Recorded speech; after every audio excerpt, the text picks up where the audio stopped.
Metro TV, we're going to start in 84 seconds.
Okay, so we're going to go ahead and move item number 3 to the front. Don't kid yourself. So, good afternoon. This is the regular meeting of the Labor and Economic Development Committee for Tuesday, September 2nd. It is now 3:04 Apple time. I am Committee Chair Ben Rena-Weber. This meeting is being held pursuant to KRS 61.826 and Council Rule 5A.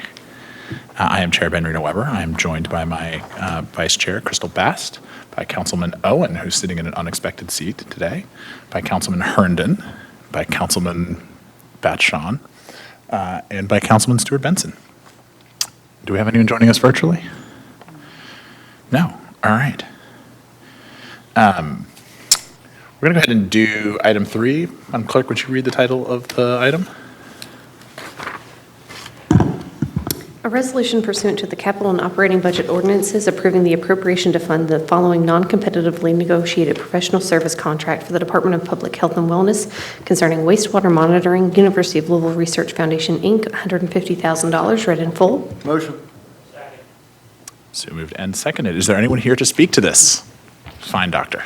Hello, Connie Mindel, Louisville Metro Public Health and Wellness. This is, as you said, for a non-competitively bid contract with the University of Louisville Research Foundation, Envirome, for wastewater testing. The contract is for $150,000.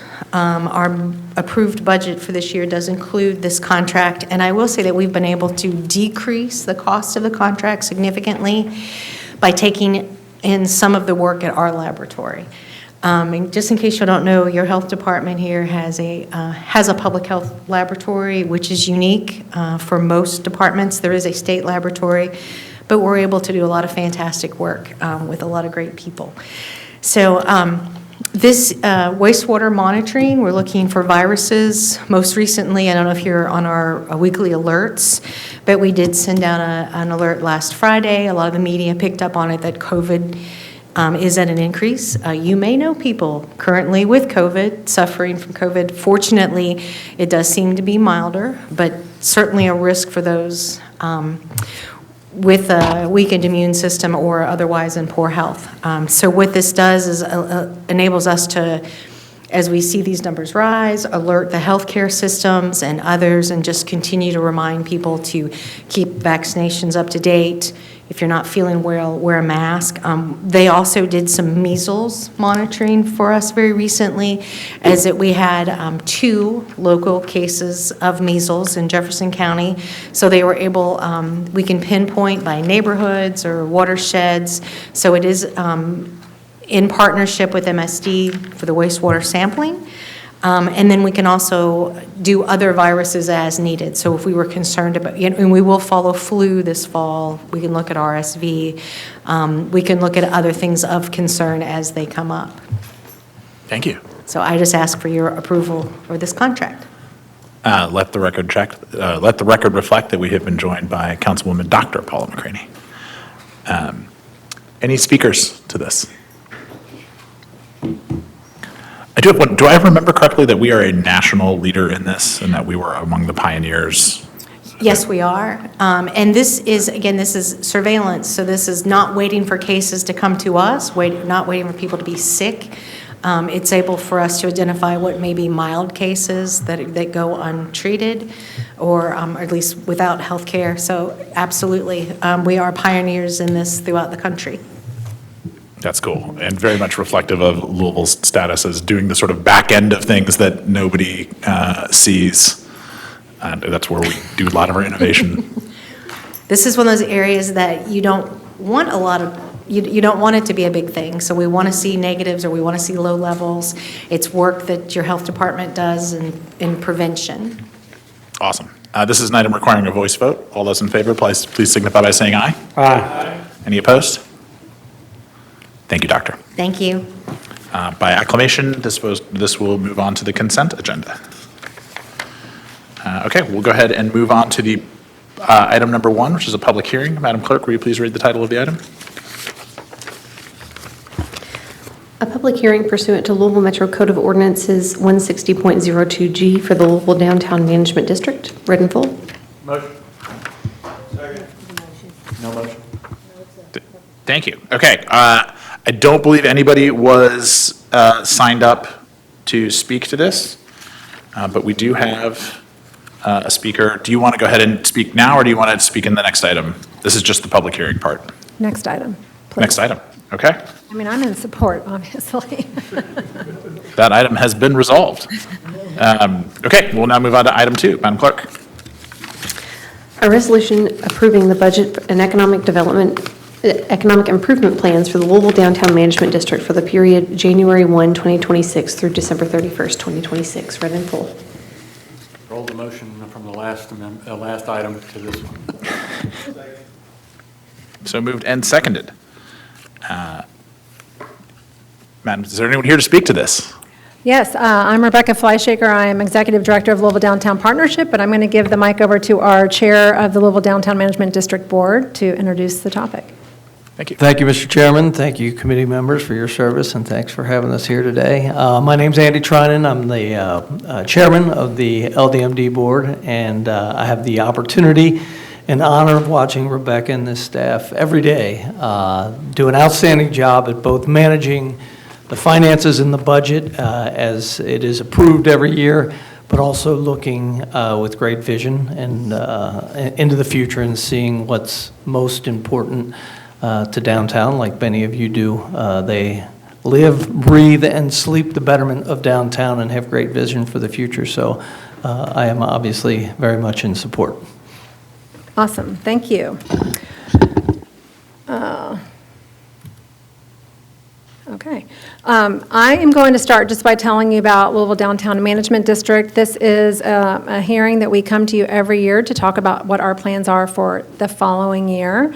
The booklet that each of you has, basically hopefully with your approval, this is what gets sent out to all the ratepayers. It has to be sent out by October 31st so that everybody who's paying into this assessment understands what we're doing with their funds. So the Downtown Management District is a business improvement district. It was enabled by state statute, and it allows us to keep our downtown looking and feeling safe, clean, and enjoyable. And we are every day working on how we do that in order to promote the economic, residential, and cultural vitality of downtown. Cleanliness is everything. You guys helped us with approving an expansion of the bid. We did this earlier this year. Those are the yellow marks, so if you look at the entire outline, it includes those shaded areas, which really is Slugger Field, Angels Envy, and then a block and a half, 2.5 blocks, I guess, or no, a block and a half, that really sandwiched between LUMED and the Business Improvement District so that there was no gap in ambassador coverage and cleaning services. So here is our, but this is an old version. This is our budget. Basically, we're looking at our revenues that include assessments. That's $1.8 million. It comes from property owners within the district. And then we have contracts for services, which includes entities that are not required to pay. They don't pay property tax, so they're not accessible, don't have to pay for this extra added bonus of service, but they choose to through fee and lieu, which Metro does. Thank you for your contribution to that. So does the KIC, the Kentucky International Convention Center, Louisville Water, Kentucky Lottery, and a couple others. So I got that backward. The revenues also include what we got from Humana and Louisville Tourism and your extra donation that actually helped us create our safety team. So we're looking at almost $4.5 million that helps us do all the work we do. And so we show you in our expenditures how we spend that money.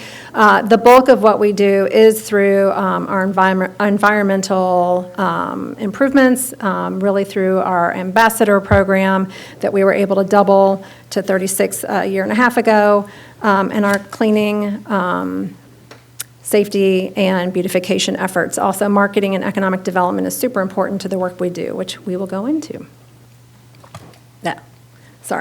Bid services, supplemental cleaning, hospitality and safety, business interactions. Those are our main core services that we do. It is the work that we have 36 individuals. Sometimes we're a little higher, sometimes we're a little lower. Do every day of the year, 6 a.m. to midnight.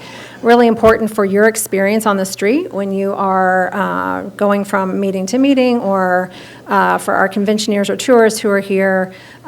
Even if you don't see a man or woman in an orange shirt, you see the product of their work, taking care of sidewalks, and as you can see in this picture, our curb lines.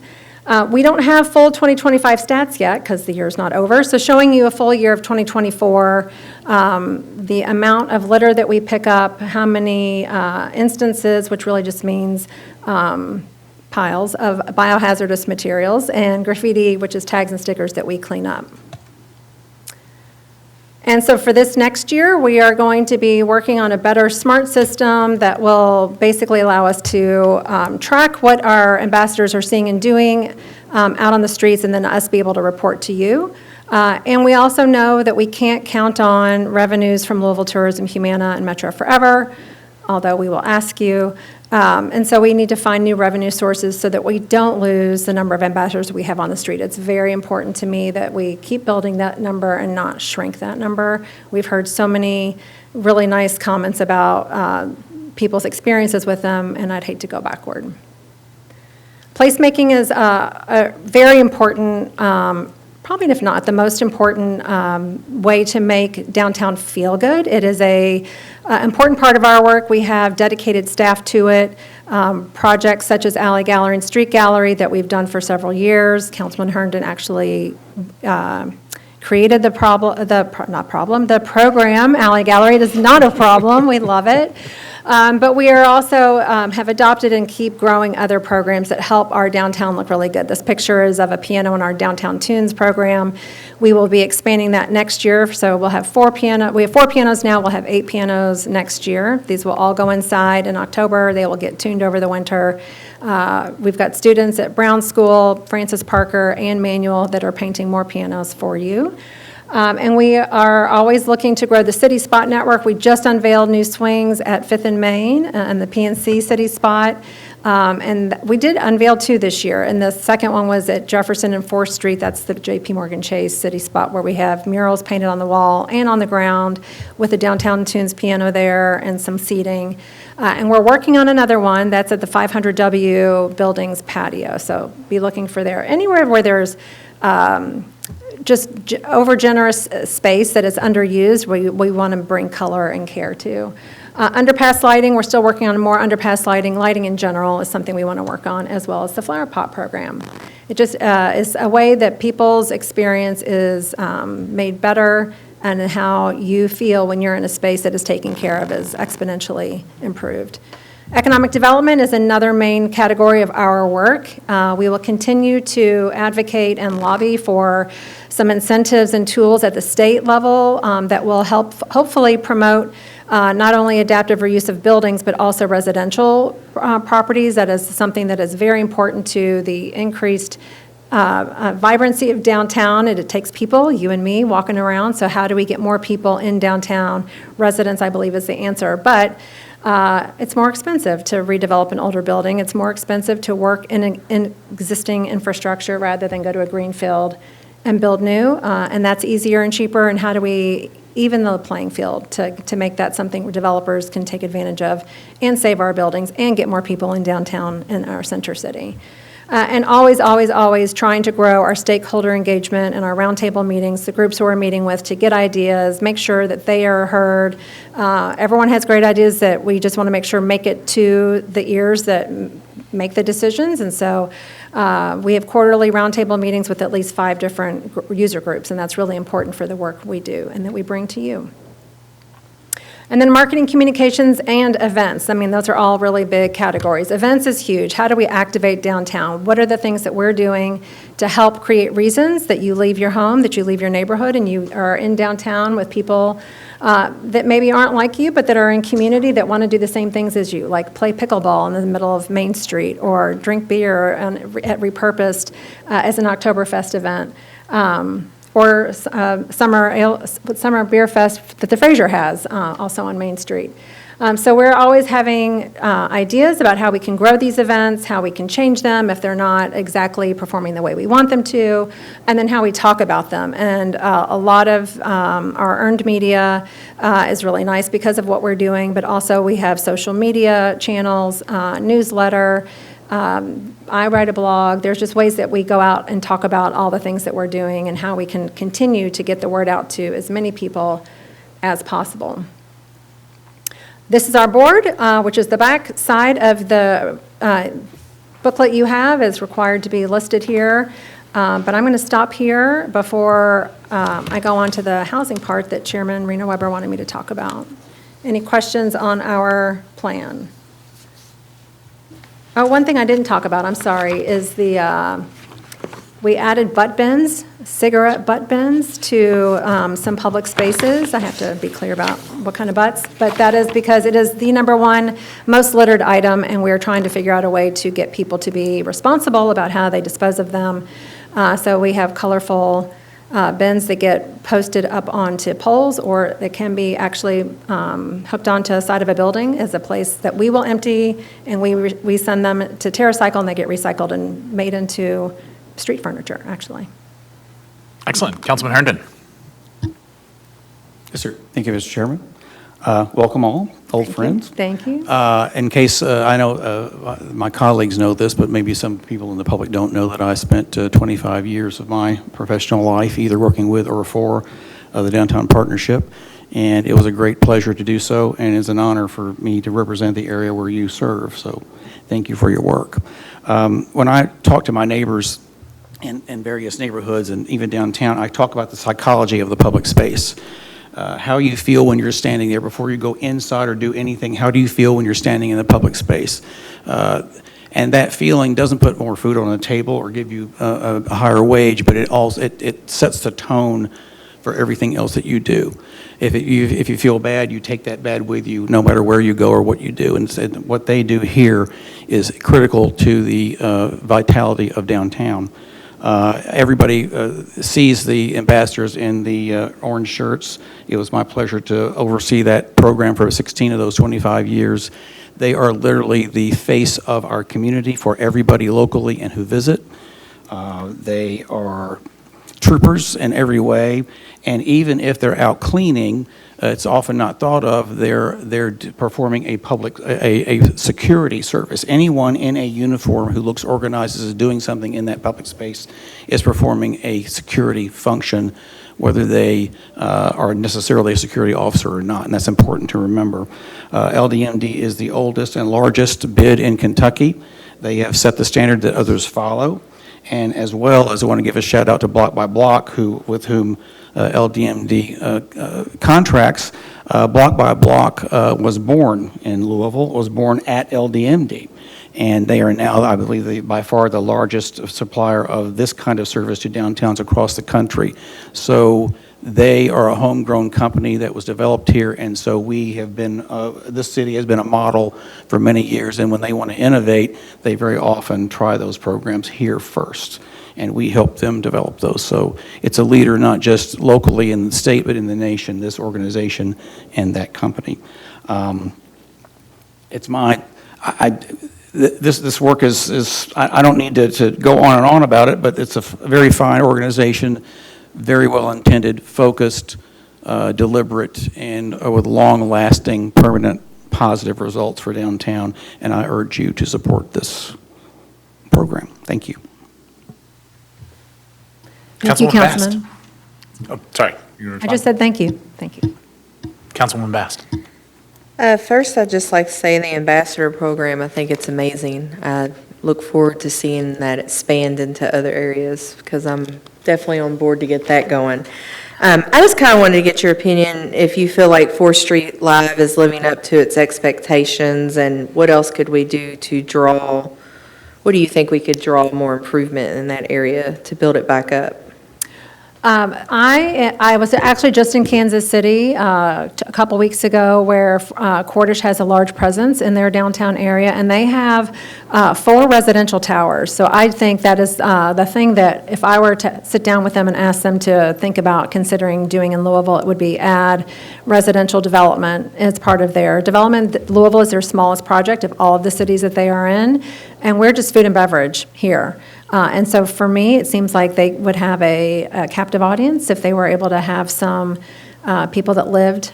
They'd have to purchase property or develop the Kaufman Strauss building. But I do think, I'm going to say it a lot, residential development's really important to the vibrancy of any area. So I'm sorry. I was going to start, thank you. So they manage properties in other communities? Yes. Councilman Owen. Thank you, Chair. A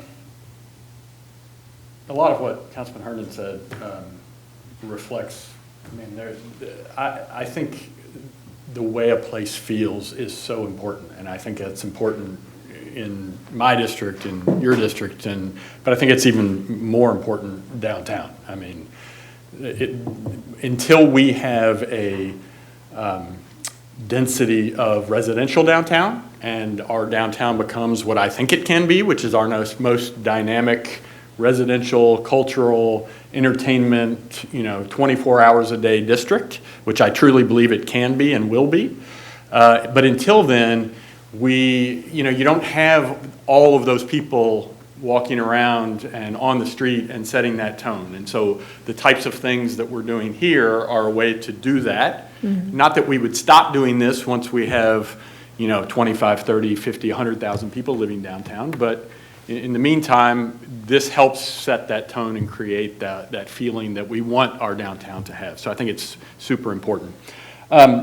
I wanted to just ask a couple of questions. The contracts for services you mentioned 4 or 5 different groups, and is that done based on some formula, or is that done based on here's how much we'd like to? Kind of both. There is a formula that we would use a rate per linear foot of their property. As you know, our ambassadors work on the public spaces around the building. So the frontage, basically, sidewalk frontage is what we calculate. But it's negotiable. I mean, we work with them to see if we'd rather have something than nothing, because what I don't want to see is our ambassadors skipping over properties because they're not paying into this. And so if they can pay something that helps, and I would rather partner with them than not. So typically it's less than that rate, which is around $14 a foot-ish. And you mentioned Louisville Metro Government, Water Company, KIC. Kentucky Lottery, and Kentucky Lottery. Who was the other one? Did I say water? Yeah, okay. And then I was also kind of wondering how that contract for services number as a percentage of the total revenue has changed over time? That's a great question. I mean, the assessments is pretty specific, right? I mean, that one is, you're going to get a specific amount of money from the people who own buildings in downtown. So that's Correct. kind of more set in stone. So it's the more reliable money, I guess I would say. It is. So I'm just wondering how that percentage of the total budget has fluctuated over time, and whether, I think we would all prefer to see a more guaranteed funding stream than one that is up to people's generosity or Feeling good, whatever yeah. else, right? So that's the question. Okay, it's a great question. 3 years ago, when we were in front of you showing you our budget, our assessments were basically the bulk of the budget, period. I mean, I think when I came in, it was a $1.5 million budget-ish. Our contracts for services were maybe a couple $100,000.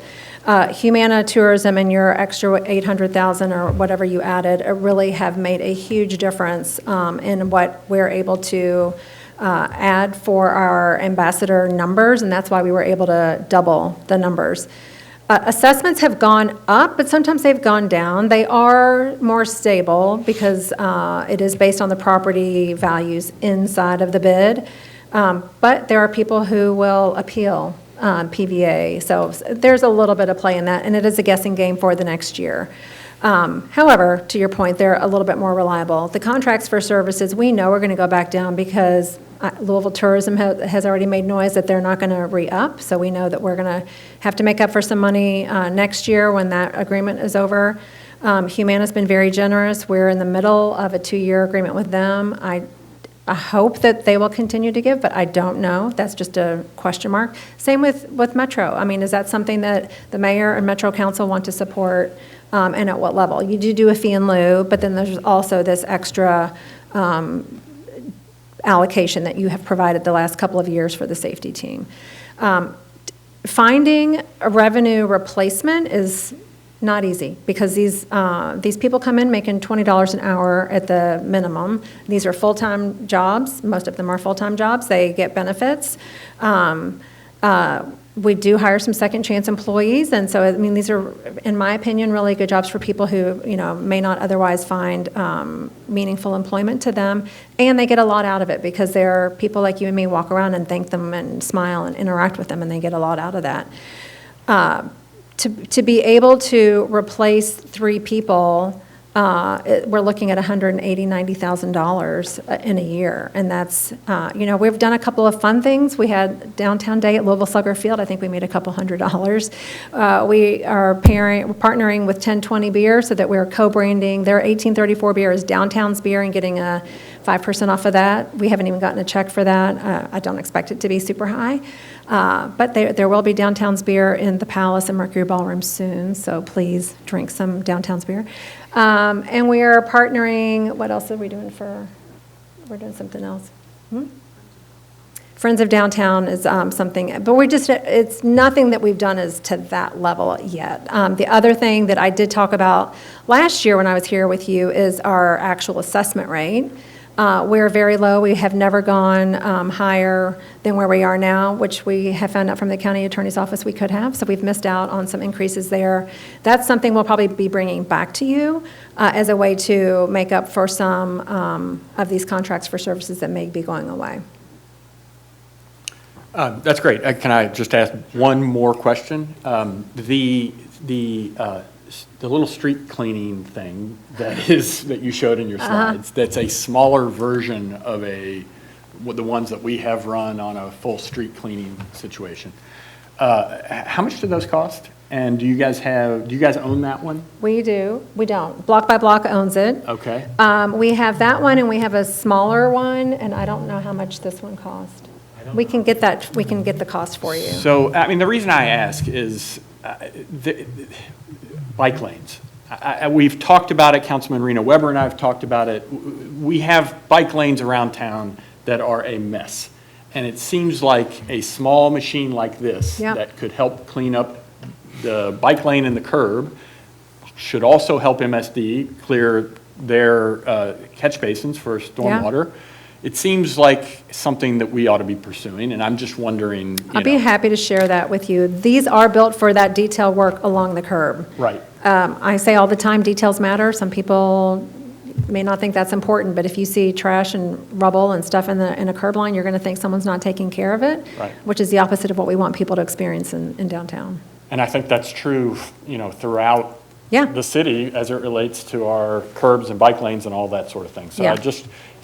so I think I heard you, so that would be a good application potentially for a machine like this. Definitely. Now, I think it's going to be a little trickier on Market Street where you've got the bump outs, so Yeah. you've got a very finite amount for that bike lane. That would not fit in that space. Yeah. I don't know if there's been any consideration of what will be used where that is occurring. Okay, thank you. Councilwoman Doctor, and then Councilman Herndon. Thank you, Mr. Chairman. Hi, Rebecca. Hi, Councilwoman. And Andy. Good to see you both. Good to see you. Rebecca, you mentioned Kansas City, which sparked my comment. Okay. I was in Kansas City a couple of years ago, and for a family reunion. And the buzz in their downtown was incredible because our family reunion had us go find see how many of the hearts we could find. They were statues of hearts for Kansas City, and they were painted and decorated and just all different types of big hearts. And so I thought, why wouldn't we do that for Louisville? Get a lot of horses, just plant them everywhere like we do, but intentionally, and then make sure that our visitors have some type of map that shows where they are, and then have a contest to say, locate these horses, and then get a prize, come somewhere, I don't know, maybe the Louisville Tourism, I don't know, but I would love to see that type of excitement to bring to Louisville, because we're known for our horses. I mean, Yeah. we could put bats, but We have bats. There are bats up and down Main Street, actually. I know. I'm going to send you on a little scavenger hunt for them. I'll give you a prize, too. Yeah, well, let's think about creating more of a buzz in our downtown with things that we're really known for, and make it intentional for our visitors that come in. I know that you work closely, surely, with the tourism Yep. cabinet, and so. Bourbon is what they will talk about. Give them some bourbon for prizes.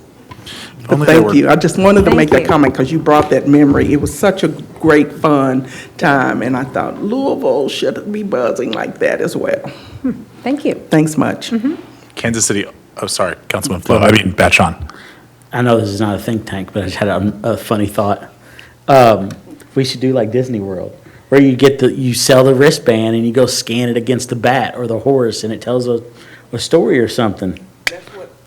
We Let's have go. some Sold it. walk-in tours, too. Obviously, I've got some education to do, so I will be sharing some information with you. If only there were an augmented reality-based navigation company that does Oh, based here. I think we know of That's, one. I don't know. If we're looking for some kind of map, that would be Maps? good. Are they It'd be like good? a better map or something. At least Awesome a maps. not terrible map that does that kind of stuff. Councilman Herndon. Thank you. On more mundane, these machines, I recall, are tens and tens of thousands of dollars apiece. They are not inexpensive at all. What was a linear foot in lieu of assessment cost? 14-ish. 14. Does the metro government keep up with its obligation according to its linear footage? Well, there is no obligation. This is voluntary for Metro government to pay, non-assessable, and they've been really good about paying a fee in lieu. 3 years ago, you increased it. So thank you for that. We did ask for another increase this year because we added Slugger Field and the health center to the bid, but that did not make it into your budget. Okay, well, I think it's fair that if we ask others to do that we should do the same, so I'll push for that internally. I would be happy to share a figure with you. Chair, yeah. Yes, sir. Rebecca, you said you added Slugger Field. With the new developments they've got coming to Slugger Field, I think it was, projected at, $500 million, if the numbers are right. 250 million, I think. Well, something like that, Yeah. yeah. You're probably closer to right than I am. Still a lot of money. Yeah, so are they looking to partner with you in that facet? They And are. help contribute to what you're doing in in that area. They are aware that it is, we were trying to get it into the bid, to expand the bid to include it, and they are aware it passed. And they are very willing to help pay that assessment. It will help them. Thank you. It will help anyone who goes there. I mean, that is the whole idea. I think it helps us too as a city, because I think as a city, we still own that parking lot. And I think we're doing some type of an agreement there for them to do that build, so. Correct. I think it's a win-win on all fronts, so. Yeah. Awesome. Good It job. is a Keep up the win. good work. Yeah, thank you. Thank you so much. You're welcome. Can we talk housing? Let's talk housing. All right. Chairman Reno Weber asked me to also talk about some residential development. Did I send a second? That's a different PowerPoint. So I'm going to wing it. Let me see if I can remember. Right now, there are about 6,500 housing units in our downtown. We've got about 2,500 that are under development. That is increased numbers both from last year, which is good progress. We have about 6,500 units that exist, 2,500 in development, and I don't remember, there is a breakdown of ownership and rental condos and apartments. And I will send over the other PowerPoint. My apologies, I must have sent the wrong one. What we're looking for is all spectrum of affordability for residential development, because in my mind, it is going to be the 20 and 30-something-year-olds, people who are young professionals, young in their career, who don't make, what we make as you get older and keep getting raises, that probably aren't going to be able to afford market rate, which is basically what we have now. When we did go through our housing boom in the early 2000s, with the creation of the Downtown Housing Loan Fund, all of those units have to be market rate. And what I alluded to earlier is that we want to have more units that are affordable, which means workforce price housing. So if I'm making $40,000 or $50,000 out of college, I can afford to live in downtown. The reason I think it's important to help the 20 and 30-something-year-olds is because they are the ones who aren't used to the driveway or the attached garage. They want to walk to where they want to work. They want to walk to cool things to do. They want to be near that vibrancy and that action. They don't want to have a car. So we are lucky in that we've got some really nice, architecturally significant mid-rise buildings that were built as offices that is no longer the highest and best use. Fiscal Court building is a great example of reuse. That's going to be 106 apartments, and hopefully we'll see them break ground on renovations early 2026. There are other buildings that we know that could be really good conversion candidates. It's just expensive. Even though these buildings were built with offices on a hallway, which is great for an apartment, you still have to build in mechanicals and plumbing, pop holes through all the floors so that because you've got more toilets and sinks than you do in an office. That's just simply the answer. So it takes money to do that. There has to be some subsidy to make that developer say, yes, it's worth my time and my risk to do that, rather than go out to a greenfield. I'm repeating myself from earlier, but to build brand new is just cheaper and easier. We shouldn't be incenting that. We should be incenting where we already have infrastructure in place, where we already have the buildings. So not only do we get to hold on to our existing beautiful architecture, but that we're putting people and vibrancy into that. The other thing I wanted to say about downtown, our residential development, is that we did a residential market analysis as part of our downtown strategy. So this was done in late 2023, and it does show a demand of about 5,000 new units over the next 5 years. That's both rental and ownership. I can't remember all the numbers. I apologize for, again, sending the wrong PowerPoint. But there is, it's anybody from young professionals to just like me, my 22-year-old daughter got up and moved away, so I'm an empty nester. People of all ages, of all demographics want to live in downtown. Young professionals is by far the largest group. And then all different housing types is something that people want. Apartments and condos. Condos actually is the lowest percentage. Apartments is 51% of what people are looking for, which makes sense. When I was 24, I wasn't about to buy anything. I wanted to rent. I've lived in many apartments in many different cities before I became a homeowner. But then as you move outside the center core of the city, detached housing, row homes, garden homes, those become a little bit more desirable. obviously in the core of downtown, we don't have the land for that as much, so that becomes more of an adjacent neighborhood, edge neighborhood kind of development. And so those are also very desirable. That is part of that number of people who would be willing to live in a downtown area, in an urban core, that make up that number, that market analysis that we did. And you can do this in a couple of different ways. We call for redevelopment of our surface parking lots. We have way too many. That would be a whole nother, I'd be happy to give it, a whole nother presentation. We did, I mean, as lucky as we are to have older buildings that are historically significant, I will come back and give a surface parking lot presentation. As lucky as we are to have several buildings that are beautiful and from the 1800s and early 1900s, we did lose a lot during urban renewal. And those buildings got taken down, paved paradise and put up a parking lot, basically. We have a lot of surface parking lots. Not only do those parking lots, especially on the south side of downtown, are not as used, they don't make as much money as they used to, but it's bad for the heat island effect. It is not, doesn't feel as good to walk by as a pedestrian. There's so many reasons that we need to be able to redevelop these. We do not have the tools to redevelop those. So how do we get those tools in place to really incent somebody to the owner to sell, for one, and become part of the development? That's great too, but we need that to be something else. And I've talked to PVA about this a lot too. But also redeveloping existing buildings and or converting these older buildings, all of which are ways that we can get more housing in downtown. And we've got all of those in spades. Awesome. So money definitely being one piece of this. From a either zoning or codes perspective, what are the obstacles that you're hearing that we There might is be able to zero help with? zoning issue. Okay. Most every property in downtown is zoned C3, which means it can be all of the above, and no manufacturing, no heavy manufacturing. So zoning is not an issue. I really think it's an economics issue. You have to make the math work. So the capital stack, the sources and uses that a developer is able to pull together, historic tax credit.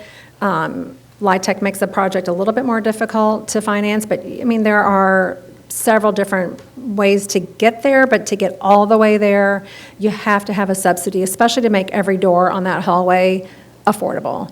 Because market rate means you're selling it or renting it for what you built it for. I mean, I'm sure with a small upcharge, but it means that somebody who needs to be able to, who's like 80% AMI is not going to afford that. It's not market rate. One final thought on the raising the rate we mentioned earlier. The current rate is set. That the rates are set by the LDMD Board of Directors within the cap. You're currently at the cap and have been for a little while, and that cap, from my personal knowledge, is woefully low compared to other cities. And so, but the law allows us only to raise the cap. We can do that, and then we will be asked to do so, within which then the Board of Directors at LDMD will set the rate. So let me go back a little bit, and I should have said this when I was going through the presentation. I'm really sorry. The cap in the ordinance is 8.31 cents per $100 of assessed value. And that section in the ordinance goes on to say how else you figure it out related to consumer price index. Well, County Attorney's Office has told us that cap that's named was only for the first year that LDMD existed, so for 1991. We can show you all the math. Starting in 2003 is when we went back to, had we been increasing it according to consumer price, the increase in consumer price index every year, which we didn't know we could because of this interpretation, our assessment would be like 11.5 cents per $100 of assessed value, which gets us closer to where I think we should be.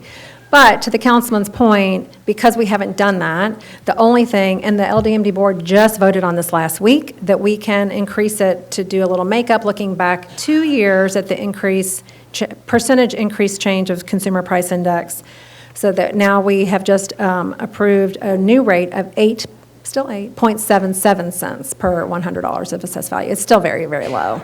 Other cities are that I have studied and looked at, their assessment rates are around 14 cents.